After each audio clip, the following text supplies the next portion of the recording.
और स्टिल माने फिर भी। पहले वाक्य में कोई काम हो और दूसरे वाक्य में परिणाम गलत आता हो। पहले वाक्य में काम हो रहा है, ही वर्क्ड हार्ड, ही वर्क्ड हार्ड, कड़ी मेहनत कर रहा है, ठीक है।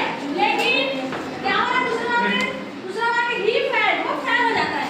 वर्क हार्ड कर रहा है, पढ़ रहा है, परंतु पास नहीं हो रहा है। तो दोनों वाक्यों को जोड़ने के लिए हम क्या करेंगे? स्टिल का प्रयोग। ही वर्क हार्ड, उसने कड़ी मेहनत की, कड़ी मेहनत किया, और स्टिल फिर भी वो क्या हो गया? फेल हो गया। तो पहले में परिणाम आ रहा है, दूसरा में परिणाम गलत आ रहा है। पहले में मेहनत कर रहा है, परंतु दूसरे में वो फेल हो रहा है। तो दोनों वाक्य को जोड़ने के लिए हम क्या करेंगे? स्टिल का प्रयोग करेंगे, ठीक है।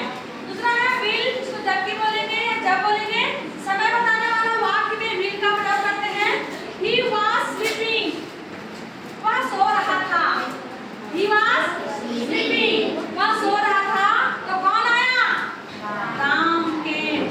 जब वह सो रहा था तो कौन आया? राम। तो यहाँ पर जब या जबकि तो होगा विल, ही वाज स्लीपिंग, जबकि वह सो रहा था कौन आया? राम आया। और ये कहाँ पर शुरू हो रहा है?